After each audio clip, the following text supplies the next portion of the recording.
While you are sitting there feeling bad about your life, scrolling through social media because you're comparing yourself to everybody else, something that you could be doing instead is taking simple steps to making your life the biggest damn vibe possible so you don't feel the need to constantly escape to social media.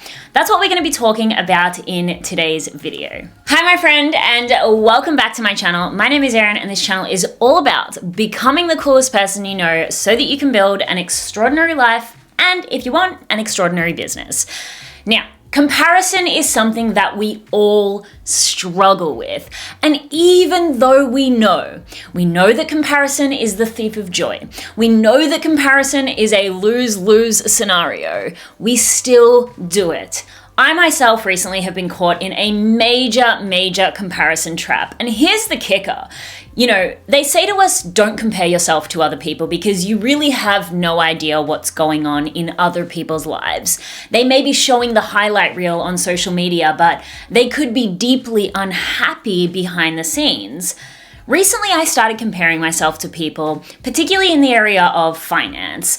I'm an entrepreneur and I really pride myself on building a business around fun and freedom. And yet, lately, I caught myself feeling a little bit of comparisonitis to people who were making more money than me, even though in some of these cases, I knew the entrepreneurs personally, and I knew that even though some of them had been making $1 million in their business, they were still deeply unhappy with their lives behind the scenes. When I made the comparison of their life to my life, I wouldn't change it. I would not switch places with them, but I still found myself feeling bad for that one little area, which was the income that they made last year.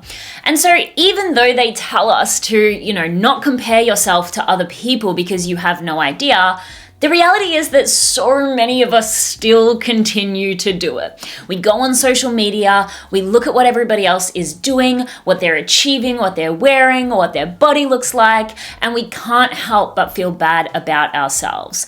So I've got a little exercise that I want to share with you today that is, rather than necessarily trying to stop comparing yourself altogether, because this is very difficult, what I want to do with you is actually help you to create your life as the whole damn vibe. When you are so obsessed with making your life a vibe, what you do is you actually distract yourself from comparing yourself to other people. When you are so focused on the individual areas of life that we are going to go through today and up-leveling them to your desires, you will find yourself less likely to feel the need to constantly escape to social media. My friend Gala Darling recently made a video on comparison and feeling jealous and envious of other people, and I really liked how she put it. She said, when you get high on your own supply, which I believe is a quote from someone, but I can't remember who, then you are going to be able to stop comparing yourself so much. And I have my philosophy of becoming the coolest person you know, but in this video particularly, I wanted to help you look at all the individual areas of your life and help you upgrade them, help you make them a vibe so that you don't feel like you are constantly less than other people and you can just be obsessed with your own life. So the areas that we're going to go through in today's video are home, health, career, relationships, and self-image. So let's start with your home or your environment. Your home and your environment is such a big part of your life. Your home is where you spend most of your time, most likely. And even if it's not where you spend most of your time, it should be the place where you feel most at home. The environment in your house is within most of your control. And so what you want to do, rather than constantly comparing yourself to everybody else's home aesthetic and their lifestyle, is that you want to do these small iterations within your home environment that make you so obsessed with the place that you reside that you don't feel like you constantly have to come home and then escape to social media, therefore perpetuating that comparison trap. If you're spending a lot of your time at home, or if this is the sanctuary that you should come home to after a long day of work, then what you want to do is make it so vibey that you don't constantly feel like you need to pick up your phone. Now, I'm not saying go out and spend a bunch of money and completely redecorate your whole house, but get really intentional about creating your space as your sanctuary. There are so many things that you can do. Like, for example, recently I got on the acrylic organization trend, and in my bathroom and with my makeup and in my kitchen, I really just started making everything just work with organization, and that just made me feel more calm, more at peace. I have in my home what is called like a vibe corner. It has a record player, plants, books, a beanbag, and I love to just go sit there and just vibe out. My office space, I have redesigned it so that I love working in this space. I find that when our environment agitates us, what we tend to do is use escapism to get out of that environment space. And so if we're not liking the environment in which surrounds us, it's really easy to get in a dream state with that little square rectangle that causes so much of that comparison. But when you create your environment to support your goals, to support your desires, to support your needs, you're less likely going to want to escape it and rather just spend time enjoying it. I watched another video recently talking about how important environment was to our goals and to our life. And so not only creating an environment that you actually want to spend time in will help you to stop comparing yourself to other people, but it literally can help to automate and systemize some of the achievement of your goals. And so I don't have specific tips of which areas to upgrade because it is going to be different for everyone. But what I will say is just go through your house at this stage. Just audit all of the individual areas. What do you like? What don't you like? You can do the Marie Kondo thing and think about what brings you joy, what maybe needs a little bit of an upgrade, but just do a little walk through your space and start to think about what those small upgrades are that could lead to you wanting to actually spend time more in your environment and less time face down in your phone. The next area that you can get to vibing a little bit more in is your health. Now, I know this is a really controversial area because health is quite often categorized with body image, with weight loss. That's not what I'm talking about here. What I'm saying when it comes to your health is you have an optimal state of health for yourself. And this is going to include lots of different things. Yes, it is going to include how you feel about your body, but it's also going to include your mental health, your energetic state, how your spiritual connection is. When you're wanting to create your life as a vibe, one of your main goals should be that you want to get in the healthiest state possible for you. So the first thing you're going to want to do is you're going to want to sit down and firstly define what health means to you. Don't let the internet dictate what healthy looks like, what healthy feels like, because it is so different for every single person based on your circumstances, based on your needs, based on your desires. So the first thing you want to sit down and think about what optimal health means to you. For someone, it might mean prioritizing slowness, prioritizing flexibility, prioritizing stillness, including a lot of meditation and yoga. Health for me is actually more active than that. I want to be in the best state possible to be able to do my Muay Thai fighting, to be able to have high energy for my business. I'm a high energy person, and so health for me means getting a lot of sleep, nutrition, making sure that I have good cardiovascular activity or good cardiovascular fitness. And so rather than again going on TikTok and having, oh my God, there's so much freaking information out there about what health looks like. Make sure you get your period right. Make sure you get your nutrition right. Make sure you get your workouts right. Make sure you get, oh my God, it's so confusing. So if you really want to stop comparing yourself to other people, constantly having the internet dictate to you what health looks like, what you want to first of all do is sit down and actually define what health looks like to you, then start making those small iterations in your life. Do you need to go see a naturopath to help with your energy levels? Do you want to focus more on your sleep so you feel more lively throughout the day?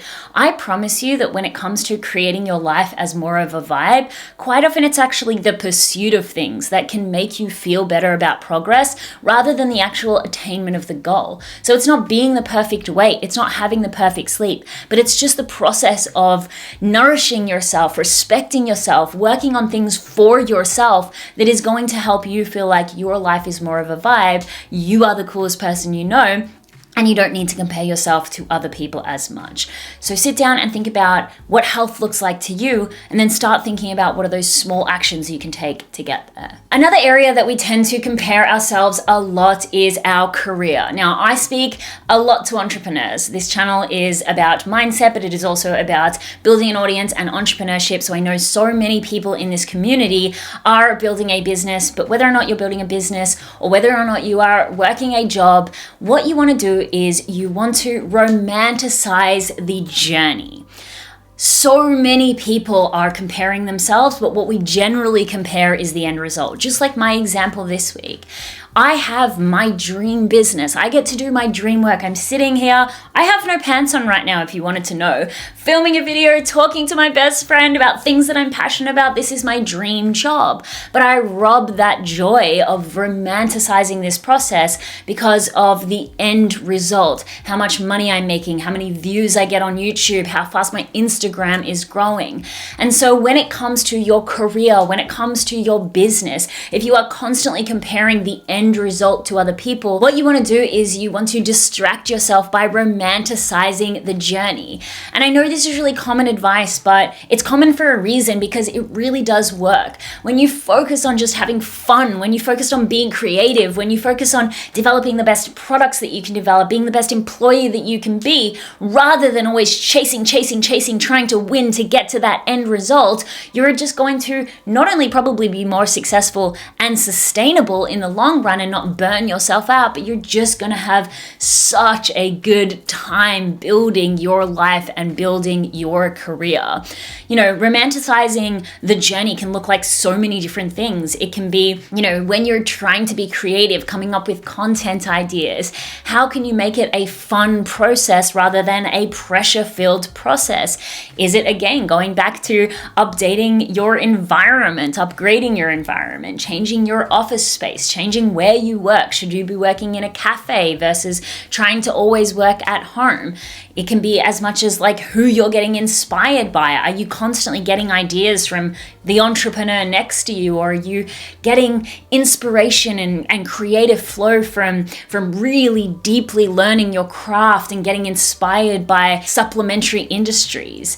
So really thinking about how you can, the simplest way to think about it is how can you just have more fun building the things that you want to build in the world, instead of constantly be distracted by where you need to be and who's already there. Another area that we tend to compare ourselves a lot in is relationships, like relationship porn, #couple goals. Like, this stuff floods the internet, and I don't think any of us haven't had a moment where we're like, that couple is goals. And that's fine. Like, it's fine to obviously look at other people. But again, relationships are one of the most complicated areas of life, and barely any people are out there posting the fights that they're having with their partner or the mental challenges that come with being in a relationship or a friendship or a work relationship.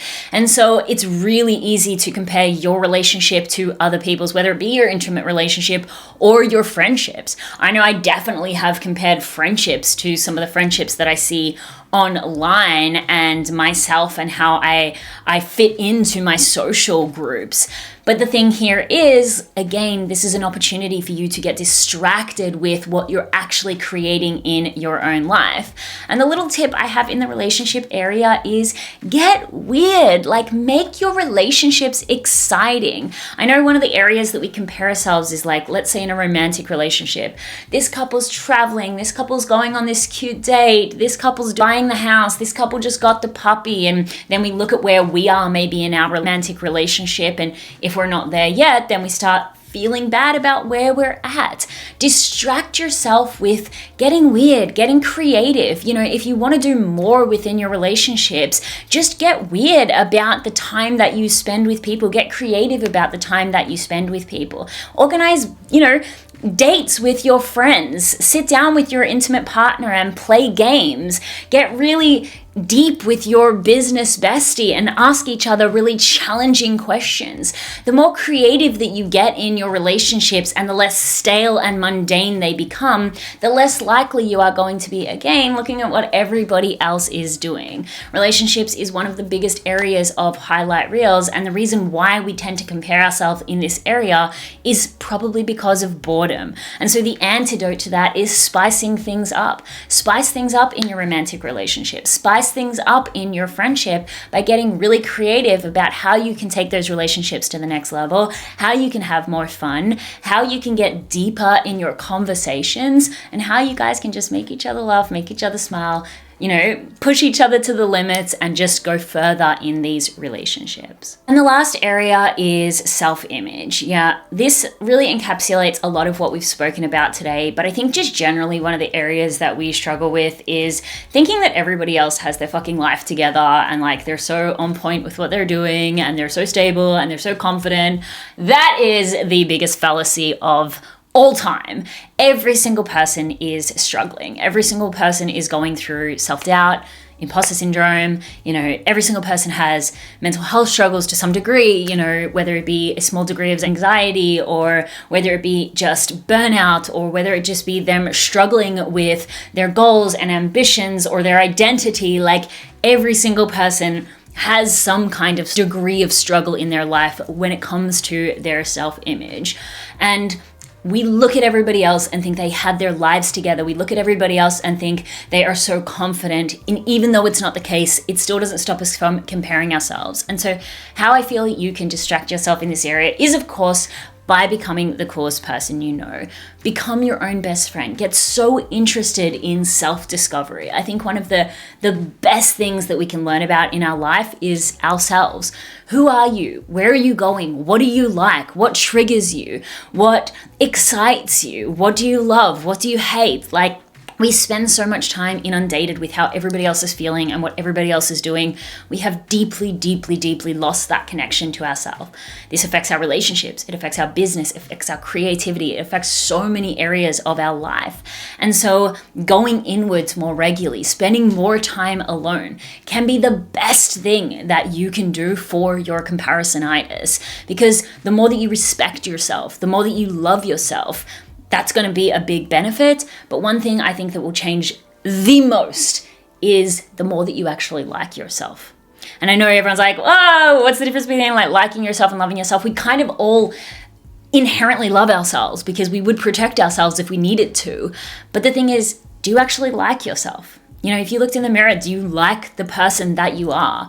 And for sure, there's going to be all these little mini upgrades that you want to make to your life. But the first thing that you can do to start liking yourself more is just get to know yourself more. Give yourself the space to get to know yourself more. So I know this isn't your typical video on comparison where I talk about just don't compare yourself to other people. Oh my God, if one more person says just don't do the thing that I'm doing, I'm gonna die. So I wanted to give you just an alternate approach to how you can stop comparing yourself to other people by distracting yourself and making your life so beautiful, so extraordinary that you don't want to escape it anymore. All right, that is it for this video. I hope that you enjoyed it. Let me know your thoughts in the comments below, and I will see you in the next one.